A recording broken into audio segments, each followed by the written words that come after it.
দেখেন তো আপনার অর্থটা কোন পন্থায় আয় করছেন, আর এই অর্থটা কি আপনার কবরের আমানত হবে নাকি আপনার জন্য বিষধর সাপ হয়ে দাঁড়ায় থাকবে? কবরের ভিতরে যে শাস্তি হবে, একটা শাস্তির নাম হচ্ছে বিচ্ছু আর সাপ। এই সাপ হবে আমার আপনার দুনিয়ার ধন সম্পদ। এরা বলবে আনা মালুক আনা কানজুক, আমি তোমার গচ্ছিত সম্পদ, সঞ্চয়কৃত সম্পদ, সুতরাং আজকে ভোগ কর। সুতরাং আল্লাহকে ভুলে যাইয়া সম্পদের পাহাড় বানায় কোনো লাভ নাই। যাওয়ার সময় খালি হাতেই যাইতে হবে। আসার সময় যেমন খালি হাতে আসছি, যাওয়ার সময়ও খালি হাতে যাইতে হবে। এজন্য বাজান আসেন, আমরা যারাই আছি সবাই কিন্তু গুনাহগার। কেন? আল্লাহ রাসূল বলেন, মান হাজ্জা লিল্লাহি ফালাম ইয়ারফাস ওয়া লাম ইয়াফসুক রাজআ কায়াউমিন ওয়ালাদাতহু উম্মুহু। যেই ব্যক্তি আল্লাহর সন্তুষ্টির লক্ষ্যে, আল্লাহকে রাজি খুশি করার জন্য হজ করলো এবং হজ সমাপন করলে, যখন হজে গেল ওই সময়ে হজ পূর্তরত অবস্থায় সে ফাহিশা কোনো কাজ করলো না, খারাপ কোনো ভাষা ব্যবহার করলো না, গুনাহের কোনো কাজ করলো না। আল্লাহর রাসূল বলেন রাজআ, এই দিন হজ সম্পূর্ণ করে মাতৃভূমিতে আবার ফিরে আসবে। ওয়ালাদাতহু উম্মুহু, কেমন যেন ওই বান্দা কেবল তার মায়ের গর্ভ থেকে জন্ম নিয়েছে। সুবহানাল্লাহ।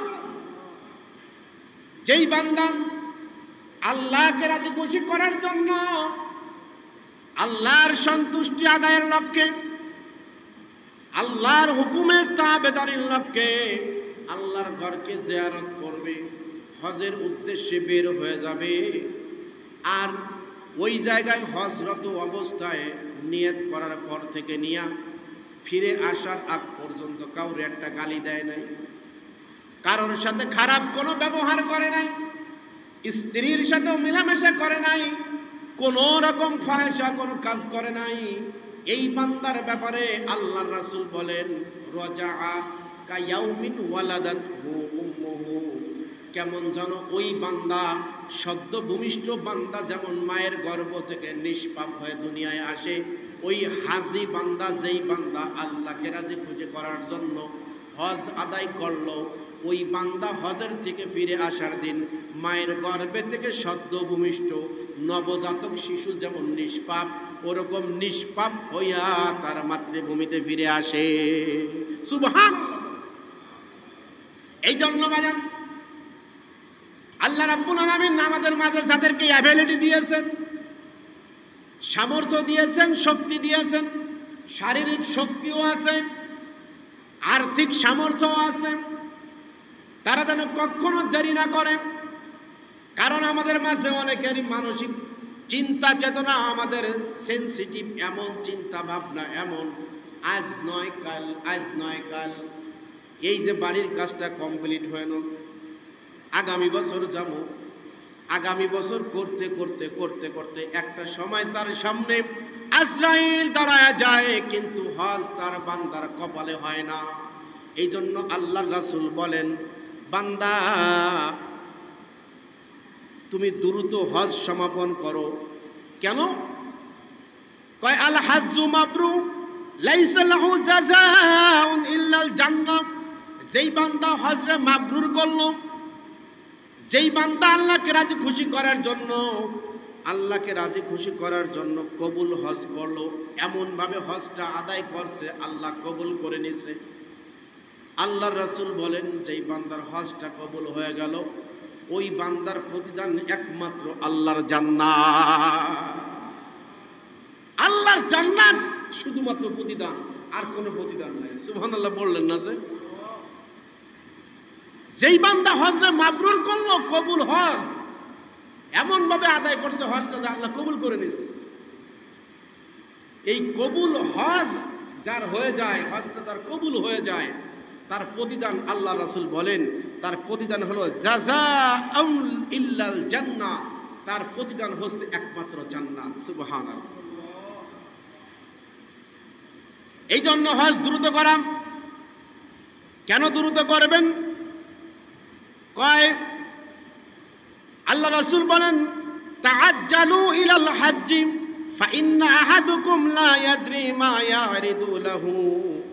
তোমরা হজ দ্রুত আদায় করে ফেলো, তাড়াতাড়ি হজ পালন করো। যার সামর্থ্য আল্লাহ দিয়েছে, যাকে আল্লাহ শারীরিক শক্তি দিয়েছে, আর্থিক সামর্থ্য দিয়েছে, তোমরা তাআজ্জালু অতি দ্রুত আদায় করে ফেলো।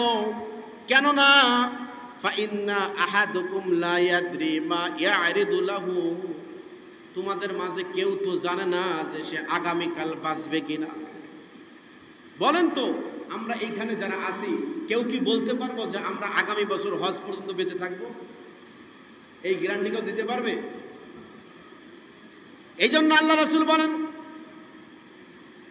তাআজ্জালু ইলাল হাজ্জি, তোমরা হজের ব্যাপারে বিলম্ব করো না, অতি দ্রুত হজ সম্পূর্ণ করো। যার জিম্মায় হজ ফরজ হয়ে গেছে সে অতি দ্রুত হজ আদায় করে ফেলো।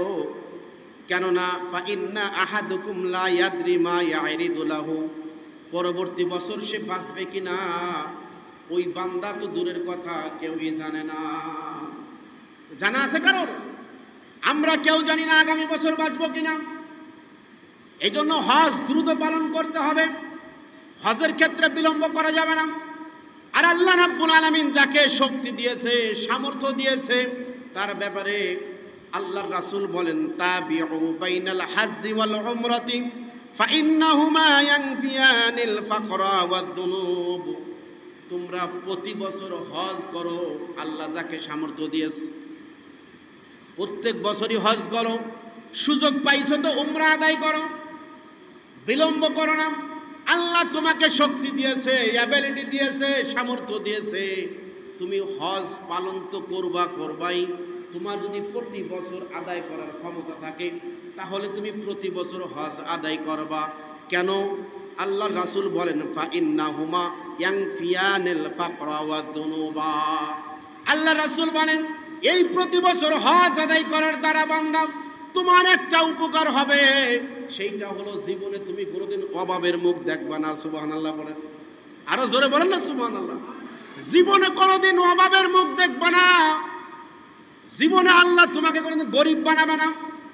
আর একটা বড় ফায়দা ওয়াদ দুনুবা, আল্লাহ তোমার আমলনামা থেকে সমস্ত গুনাহগুলো মাফ করে দিবে। আমাদের মানসিকতা, আমাদের চিন্তা চেতনা, আমাদের সেন্সিটিভ এমন, আমরা চিন্তা করি হায় রে বর্তমান সময়ে হজ পালন করতে গেলে, বড় হজ করতে গেলে 5 থেকে 7 লাখ টাকা লেগে যায়।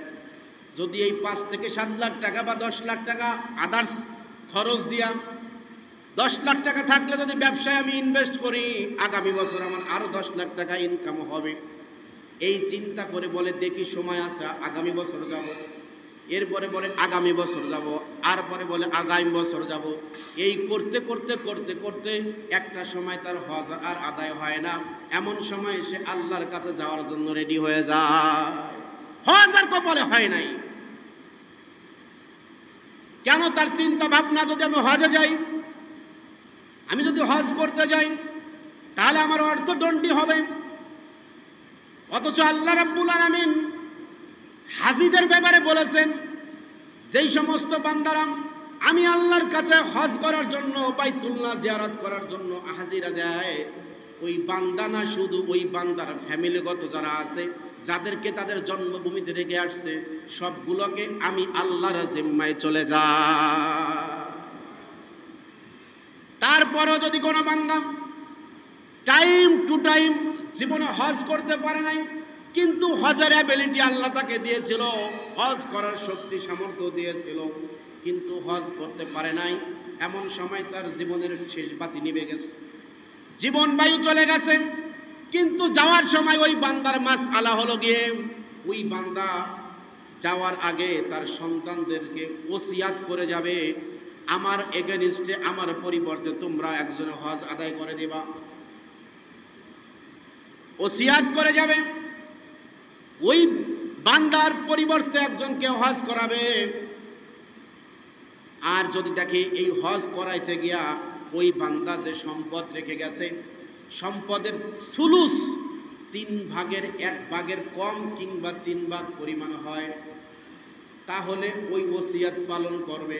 খেয়াল করেন, বান্দা ওসিয়ত করে গেছে যে আমি যদি মারা যাই, আমার সম্পদ থেকে খরচ বহন করে কোনো একজনকে আমার পরিবর্তে, আমি তো জীবদ্দশায় হজ করতে পারলাম না, আমার পরিবর্তে হজ করাই দেব। দেখতে হবে এখন যে হজ যদি আমি পাঠাই আমার বাবার পরিবর্তে, সন্তানরা দেখবে যে সে যে সম্পদ রেখে গেছে, সম্পদের 1/3 খরচ হবে কিংবা তার থেকে কম, তাহলে ওই ওসিয়াত তার সন্তানদের ওয়ারেস যাদেরকে আছে তাদের জিম্মায় আদায় করা ওয়াজিব হয়ে যায়। আর যদি 3 অতিরিক্ত হয় তাহলে ওয়াজিব না। তার কারণ সন্তান ওয়ারেস, এদের একটা হক আছে, হক নষ্ট করে ওসিয়ত পালন করা ওয়াজিব না। খেয়াল করবেন মাসআলা, যদি বাবার সম্পদ থাকে এই পরিমাণ যে না 3/1 সম্পদ আদায় করলে আবার বাবার বদলি হজ হয়ে যাবে, তাহলে সন্তানদের জিম্মায় ওয়াজিব ওই বাবার ওসিয়াত মোতাবেক কাউকে সে বদলি হজ করাবে। আর যদি দেখে না 3/1 থেকে অতিরিক্ত হয়ে যায় তাহলে ওয়াজিব না, যদি ইচ্ছা করে আদায় করে দিতে পারবে। এই জন্য কবি বলেন, তু তাওয়াঙ্গার গাছতে ই আজ মালেমা, তু তাওয়াঙ্গার গাছতে ই আজ মালেমা, ই জামানা গাফেল সুদি আজ হালেমা। ওই মুর্দার ব্যক্তি কবরে বৈশা বৈশা সন্তানদেরকে ডাক দিয়া দিয়া বলে, এ সন্তান, আমার অর্থ করে দিয়া তোমরা আজকে ফুটানিগিরি দেখাও। আমি সম্পদ রেখে আসছি তাই তোমরা বড় লোকের দাবি করো, অথচ আমি তোমাদেরকে একটা ওসিয়াত করে গেলাম, আমার ওসিয়াতটা তোমরা পালন করলা না, অর্থটা ভাগাভাগি করে নিলা। তু তাওয়াঙ্গার গাছতে ই আজ মালেমা, ই জামানা গাফেল সুদি আজ হালেমা। অথচ আমি এতিম হয়ে কবরের মাঝে পড়ে রইলাম, এই ব্যাপারে তোমাদের কারো কোনো হদিস নাই, খবর নাই। মনে করো না আজকে তুমি সম্পদ পায়া আমি বাবাকে ভুলে গেছো, আমি মাকে ভুলে গেছো, আল্লাহকে ভুলে গেছো। এই সম্পদ কিন্তু তোমার চিরস্থায়ী না, সম্পদ তোমার সাথে যাবে না। আমি যখন সম্পদ কামাই করতে যাই আল্লাহকে ভুলে গেছিলাম, আল্লাহর কাছে হাজিরা দিতে পারি নাই। এমন একটা সময় আসবে রে সন্তান, তুমিও কিন্তু এই কবরের ভিতরে আসবা। এই জন্য যাদের জিম্মায় হজ ফরজ হয়ে গেছে, তাআজ্জালু, অতি দ্রুত তোমরা হজ আদায় করে ফেলো। কেননা মৌতের কোনো গ্যারান্টি নাই। অথচ আমাদের লজিক নাস্তিক মার্কা যারা আছে তারা বলে, এই নিশিতে মদ খেয়ে নাও, কাল নিশিতে ভরসা কই, চাঁদনি জাগিবে যুগ যুগ ধরে, আমরা তো আর রব না সই। দুনিয়াটা মস্ত বড়, খাও দাও ফুর্তি করো, আগামীকাল বাঁচবে কিনা বলতে পারো? দুনিয়াটা মস্ত বড় এটা ঠিক আছে, কিন্তু খাও দাও ফুর্তি করো এইটা ঠিক নাই। কি বলেন, ঠিক কিনা? হ্যাঁ, হায়াতের কথা বলা যাবে না, মৌতের কথা বলা যাবে না। মৌতের ব্যাপারে একমাত্র আল্লাহর জিম্মায় আছেন, আল্লাহ জানেন কার কখন মরণ এসে যাবে। আপনি এখন সুস্থ আছেন, এমনও হতে পারে যে জুমার নামাজের আগেই আপনার জানাজা রেডি হয়ে যাইতে পারে। এই জন্য আমাদের যাদের আল্লাহ অ্যাবিলিটি দিয়েছে, শক্তি সামর্থ্য দিয়েছে, আমরা এই বছর তো গেছে গাই, অন্তত এই নিয়ত করে ফেলি যে আমরা ইনশাআল্লাহ আগামী বছর অবশ্যই অবশ্যই যদি আল্লাহ কবুল করে আমি হজে যাব। রাজি আছেন না ভাই? ইনশাআল্লাহ আল্লাহ আমাদেরকে সকলকে তার ঘরের হাজিরা দেওয়ার তৌফিক দান করে, চিল্লায় বলেন আমিন। এখন আসেন, এজন্য হজ খুব গুরুত্বপূর্ণ জিনিস। ইসলামের বুনিয়াদি 5টা, তার ভিতরে একটা মেইন বুনিয়াদ যেটা ইসলামের 5টা, আল্লাহ রাসূল বলেছেন, বুনিয়াল ইসলামু আলা খামসিন শাহাদাতিন আল্লাহ ইলাহা ইল্লাল্লাহ আকিমিস সালাহ ওয়া আতুজ যাকাত ওয়াল হজ্জ ওয়া সাওমি রমাদান। 4 নাম্বারটা আছে হজ। হজ যদি কেউ অস্বীকার করে যে না আমি হজ করব না, অস্বীকার যদি কেউ করে যে হজ দরকার নাই, যদি কেউ অস্বীকার করে সঙ্গে সঙ্গে বেঈমান হয়ে যাবে। আপনার শক্তি আছে, আপনি করতেছেন না, আদায় করেন না, সেটা আপনার ব্যাপার, কিন্তু অস্বীকার করা যাবে না। সবচাইতে কষ্টকর ইবাদত, আল্লাহর নৈকট্য লাভের সবচাইতে কষ্টকর ইবাদত হচ্ছে হজ। কারণ হজে গেলে কি হবে জানেন? হজে গেলে আপনার মরণের কথা স্মরণ হবে। নামাজে দাঁড়ালে তো দোকানের কথা স্মরণ হয়, ব্যবসা বাণিজ্যের কথা স্মরণ হয়, জায়গা জমির ব্যাপারে স্মরণ হয়, কই জায়গায় কোন টাকা রাখলাম এইটা স্মরণ হয়। কিন্তু যখনই আপনি হজের উদ্দেশ্যে রওনা দিবেন, এহরামের কাপড় বাঁধবেন, তখন দেখবেন আপনার বডিতে আর কিছু নাই, শুধু সাদা এক দুই টুকরা কাপড় আছে। বলেন তো দেখি, এই সাদা কাপড় কি আমার চিরবিদায়ের সঙ্গী না? কি বলেন? সাদা কাপড় কি আমার আপনার চিরবিদায়ের সঙ্গী না? ইজ্জত আবরু ঢাকার জন্য। আরে বাবা, জন্মের সময় আমি আসছিলাম উলঙ্গ অবস্থায়, যাবো তাই অবস্থায়, আসছি একা, যাবো একা, আবার আসছি কান্না করে, যাবো কান্না করে। আমার এমন যেন না হয় জীবনটা পরিচালনা যে আমার মরার পরের জিন্দেগি সারা জীবন কান্না করা লাগে। এই জন্যই তো সারা বাংলার বাগ আল্লামা শামসুল হক ফরিদপুরি রহমাতুল্লাহি আলাইহি বলেছেন, যেদিন তুমি প্রথম এসেছিলে ভবে, কেঁদেছিলে একা তুমি, হেসেছিল সবে, এমন জীবন তুমি করিবে গঠন, মরিলে হাসিবে তুমি, কাঁদিবে ভুবন। তোমার জীবন লাইফ স্টাইল এমন ভাবে চালাও যেন তোমাকে মানুষ রোল মডেল মনে করে, তোমাকে সারা পৃথিবী মিস করে। এমন যেন না হয় তুমি মারা যাওয়ার পরে মানুষ শকর আদায় করে যে না শয়তানটাই গেছে ভালো হইছে। এমন যেন না হয় তুমি আসছিলা। দেখেন না আমি আপনি কত দুর্বল। গত জুমায় বলতেছিলাম, আমার থেকে আপনার থেকে দুর্বল কেউ আছে? হ্যাঁ, কত দুর্বল। ছোট্ট একটা লজিক দিলে বুঝবেন, উদাহরণ দিলে, মিসাল দিলে বুঝে আসবে। আমি আপনি মশার ভয়ে মশারির ভিতরে ঢুকি, অথচ আমি আপনি শ্রেষ্ঠ মাখলুক। কি বলেন? প্রধানমন্ত্রী থেকে নিয়ে যত মানুষ আছে, একেবারে আদনা সে আদনা একজন রাস্তার মানুষও সে মশার ভয়ে মশারির ভিতরে যায়। কিন্তু আমরা কপাল পোড়া মুসলমান, মশার ভয়ে যদি মশারির ভিতরে যাইতে পারি, জাহান্নামের ভয়ে, কবরের ভয়ে, মিজানের ভয়ে, পুলসিরাতের ভয়ে, আল্লাহর সামনে দাঁড়ানোর ভয়ে কি আমরা মসজিদে আসতে পারি না? কি বলেন? পারি নেই।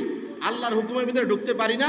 অথচ আল্লাহ রাব্বুল আলামিন বলেন, উদখুলু ফিস সিলমি কাফা, তুমি ইসলামের মধ্যে পরিপূর্ণভাবে ঢোকো। একটা মানবা একটা মানবা না, যেটা সুবিধা হয় ওইটা মানবা, যেটা আমার সুবিধা হয় না ওইটা মানবা না, এমন যেন না হয়। আপনি সমস্ত নেক আমল করলেন, এইটার নাম কিন্তু গোলামি না, এইটার নাম আল্লাহর ইবাদত না। আপনি নামাজও পড়লেন, রোজাও করলেন, পূজাও করলেন, রেজাল্ট ফর নাথিং, কোনো লাভ নাই। আপনি নামাজ পড়লেন, তাসবিহ তাহলিল পড়লেন, যাকাত দিলেন, হজ করলেন, কুরবানি দিলেন, বিশাল বানের এক গরু আইনে একটা জায়গায় 5টা আনলেন, কিন্তু লোক দেখানোর নিয়ত হইল, কিংবা মনে করেন যাইয়া আমার ওই অর্থটা হারাম টাকা হইল, তাহলে বলেন তো ওই আমল, ওই হজ, ওই কুরবানি, ওই নামাজ কোনো কাজে লাগবে? এই জন্য সামনে কুরবানিও আসতেছে, আমরা এখন থেকেই সচেতন হয়ে যাই, এখন থেকে সচেতন হয়ে যাই, যেন আমাদের ইবাদতগুলো, আমাদের বন্দেগিগুলো অন্তত নাজাতের জরিয়া হয়।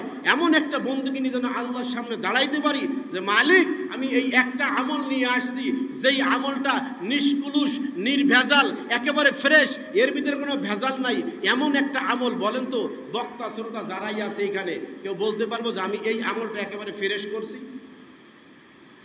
কেউ আছেন? অথচ আল্লাহ বলেন, ইয়াউমা লা ইয়ানফাউ মালু ওয়ালা বানুন ইল্লা মান আতাল্লাহা বিকলবিন সালিম। তোমার অর্থ করি, টাকা পয়সা, ব্যাংক ব্যালেন্স, আত্মীয়-স্বজন, ছেলে মেয়ে, কেউ কোনো উপকারে আসবে না।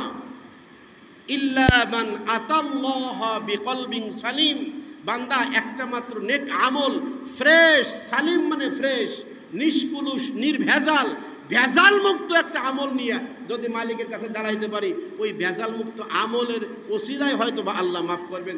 সূরাতুল মায়েদা আল্লাহ রাব্বুল আলামিন বলেন, ইয়া আইয়ুহাল্লাযীনা আমানুত্তাকুল্লাহ ওয়াবতাগু ইলাইহিল ওয়াসিলা ওয়াজাহিদু ফি সাবিলিহি আই ফি সাবিলিল্লাহ লাআল্লাকুম তুফলিহুন। আল্লাহ বলেন, যদি তুমি একটা ওসিলা নিয়ে আসতে পারো বান্দা, ওয়াবতাগু ইলাইহিল ওসিলা, সেই ওসিলাটা হতে পারে আমার আপনার জিম্মায় এই হজের আমলটাও হতে পারে। কি বলেন, ঠিক কিনা? এই জন্য তাদেরকে আল্লাহ শক্তি দিয়েছে, সামর্থ্য দিয়েছে, অ্যাবিলিটি দিয়েছে। আজ না কাল, কাল না পশু, এমন যেন না হয়ে যায় ভাই। আজকাল করতে করতে দেখবেন কোন দিন যেন আপনার কালে খেয়ে ফেলবে। টাকার জায়গায় টাকা পড়ে থাকবে, বাড়ির জায়গায় বাড়ি পড়ে থাকবে, গাড়ির জায়গায় বাড়ি পড়ে থাকবে। দেখেন তো আপনার অর্থটা কোন পন্থায় আয় করছেন, আর এই অর্থটা কি আপনার কবরের আমানত হবে নাকি আপনার জন্য বিষধর সাপ হয়ে দাঁড়ায় থাকবে? কবরের ভিতরে যে শাস্তি হবে, একটা শাস্তির নাম হচ্ছে বিচ্ছু আর সাপ। এই সাপ হবে আমার আপনার দুনিয়ার ধন সম্পদ। এরা বলবে আনা মালুক আনা কানজুক, আমি তোমার গচ্ছিত সম্পদ, সঞ্চয়কৃত সম্পদ, সুতরাং আজকে ভোগ কর। সুতরাং আল্লাহকে ভুলে যাইয়া সম্পদের পাহাড় বানায় কোনো লাভ নাই। যাওয়ার সময় খালি হাতেই যাইতে হবে। আসার সময় যেমন খালি হাতে আসছি, যাওয়ার সময়ও খালি হাতে যাইতে হবে। এজন্য বাজান আসেন, আমরা যারাই আছি সবাই কিন্তু গুনাহগার। বুখারীর হাদিস, আল্লাহ রাসূল বলেন, কুল্লু বনি আদম খাত্তাউন খায়রুল খাত্তাইনা মিনাত তাওয়াবুন। Each and everybody, each and everybody, প্রত্যেকটা মানুষের শরীরে গুনার নাপাক আছে না নাই বলেন তো? ছোট বড়, জাহেল আলেম যাই বলেন, এমন কোনো বান্দা নাই নবীরা ব্যতিরেকে যার জীবনে গুনাহের নাপাক নাই। আল্লাহ রাসূল বলেন যে খায়রুল খাত্তাইনা মিনাত তাওয়াবুন, কিন্তু বনি আদমের ভিতরে ওই বনি আদম সবচাইতে উত্তম যেই বান্দা গুনাহ করার পরে তাওবা করে ফিরে আসে। আমি আপনি গুনাহ করবো, এটা বান্দার মানুষের চারিত্রিক খাসলাত, এ গুনাহ করবেই। আল্লাহ তাকে এই খাসিয়াত দিয়েই পয়দা করছে। আর একটা খাসিয়াত দিয়েছে, সেটা কারণ তাওবার খাসিয়াত। বান্দা গুনাহও করতে জানে, আবার চোখের পানি দিয়া ওই গুনাহের নাপাক ধুয়া মুছা পরিষ্কার করতেও জানে। চিল্লায় বলেন ঠিক কিনা? এই জন্য আসেন, এখনো সময় আছে, এখনো সময় আছে। আমরা আমাদের জীবনটাকে পিউরিফাই করি, খাঁটি করি, এখনো সময় আছে। না জানি কোন দিন আমার আপনার ডাক এসে যায়। আল্লাহ রাব্বুল আলামিন আমাদের সকলকে, বিশেষ করে যাদেরকে আল্লাহ অর্থ অ্যাবিলিটি দিয়েছে, শারীরিক শক্তিও দিয়েছে, আর্থিক সামর্থ্যও দিয়েছে, যাদেরকে আল্লাহ হজ করার মতন অ্যাবিলিটি দিয়েছে, আল্লাহ যেন ওই বান্দাদেরকে অতি দ্রুত হজ করার মতন তৌফিক দান করে। আর আমরা যারা গুনাহগার এখনো পড়ে আছি, মনের মাঝে আশা নিয়ে বাসা বেঁধে বসে আছি, আল্লাহ না জানি কোন দিন ডাক দিয়ে বসে কাবার জন্য। আল্লাহ আমাদের সকলকে যেন হজ না করায় মৃত্যুবরণ দেয় না। চিল্লায় বলেন আমিন। আল্লাহ রাব্বুল আলামিন আমাদের সকলকে কবুল করুক। যদি বেঁচে থাকি দেখা হবে আবার, বেঁচে না থাকলে দেখা হবে হাশরের মাজার। হাজা মা ইনদি ওয়াল ইলমু ইনদাল্লাহ আলাইহি তাওয়াক্কালতু ওয়া ইলাইহি উনিব। আসসালামু আলাইকুম ওয়া রাহমাতুল্লাহি তাআলা ওয়া বারাকাতুহু।